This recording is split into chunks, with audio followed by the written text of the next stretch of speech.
ওয়ালাইকুম আসসালাম। হ্যাঁ ভালো আছি, তুমি কেমন আছো? হ্যাঁ ভালো আছো না? আচ্ছা তুমি কার সঙ্গে আছো? ওই মাদার চোদের সঙ্গে।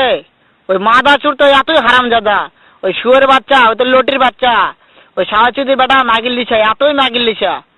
ওই হারামজাদের আমি সামনে পাইলে একটা এমন একটা চটকানি মারবো, শালা মাদার চোদ। শুনো, তাতে কি আছে? ওই মাদার চোদ ওই জায়গায় আছে নাকি? ও আমার কথা সব শুনতেছে। ওই সাওয়াচুদির বেটাকে শুনে শুনে আমি বেশি বলবো। শুয়োরের বাচ্চা, শুয়োরের বাচ্চাকে আমি একটা এমন একটা চটকানি মারবো, শালা শুয়োরের বাচ্চা, লটির বাচ্চা। তাই নাকি? ওই শুয়োরের বাচ্চা আমাকে মারতে চায়? শুয়োরের বাচ্চাকে আমি দেখা সাক্ষাৎ হলে বলে শুয়োরের বাচ্চাকে আমি এমন চটকানি মারবো, মাদার চোদ। আমি থামো, আমি